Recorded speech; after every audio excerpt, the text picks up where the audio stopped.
Welcome back. You're watching ED Insight. Even as marketers flock to the countryside, rural India remains obsessed with urban dreams. And even today, migration is as big a worry as ever before. Nikhil Sivadas gets you the story.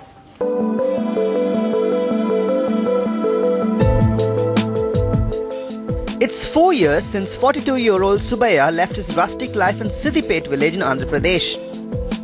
A drought and agricultural losses forced him to quit farming and become a construction labourer in Hyderabad.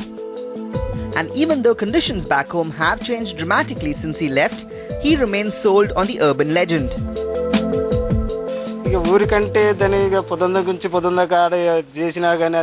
From morning to evening, if you work in a village, you don't get much money. But here, you get money and room facilities, water facilities, everything is here.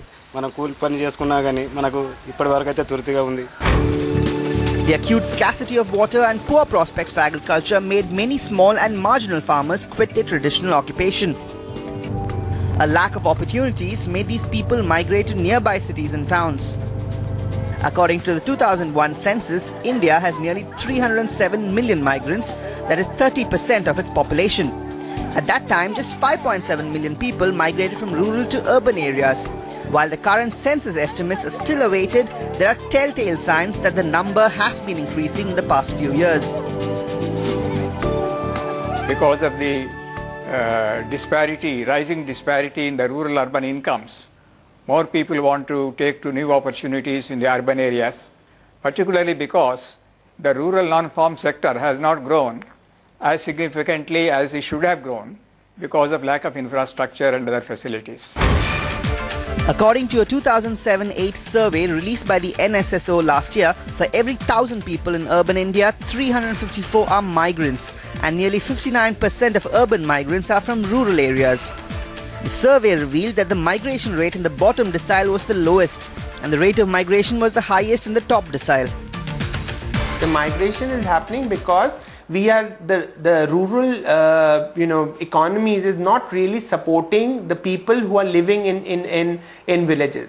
Villages lack on the basic services like water and sanitation, education, public health and all that. We have a great success with these national flagship schemes like Narega, and we have the national health mission and all that. But why people are leaving is because of they still feel that there are better facilities in the urban centers.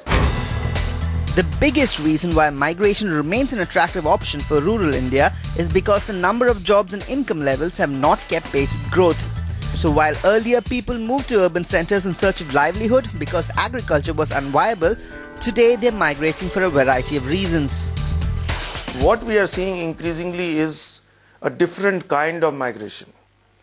To give you some examples, the 3 examples which typify this is like the district Kendripada in Orissa sends all the plumbers from that district are specializing, and they specialize in each household and come to Gurgaon, Delhi. Second example is the northeast and the hotel industry. You can see clearly now in Delhi and many other places in the country almost 20 to 30% market share of northeast households in the hotel industry.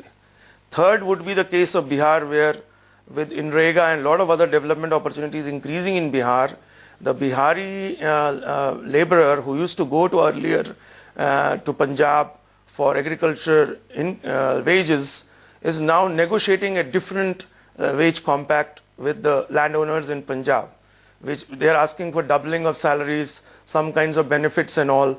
And so it's not like distress migration, but it's happening more a controlled migration. One of the biggest reasons why rural India is fixed on migration is because of better incomes.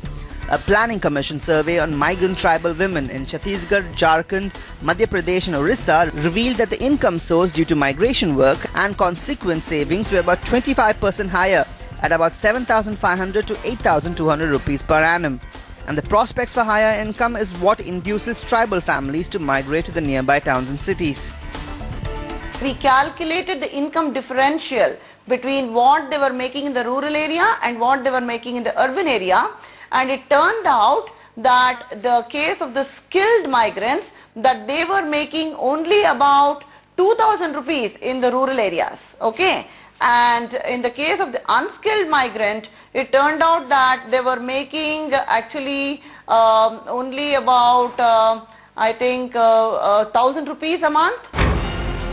Experts say that by 2020, India's rural population will come down to 65% from the current 70% and even touch 62% by 2025.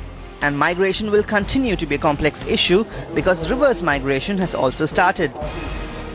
Reverse migration has started in many areas because of Narega, where people are now getting 100 days of wage employment sitting in their own locations.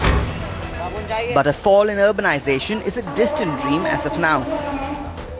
Since the income gap between urban India and rural India is quite high, it's quite unlikely that migration will slow down anytime soon. According to NCAER's National Survey of Household Income and Expenditure of 2011, rural households will see an increase of 26% in their income by 2015, whereas urban households will see a rise of 40% in their incomes. And experts say that this disparity in income growth is what will continue to drive migration from rural to urban India. Well, that's all in this edition of ET Insight. We'll be back next week, but until then, don't forget to write in with your feedback and suggestions. Thanks so much for watching.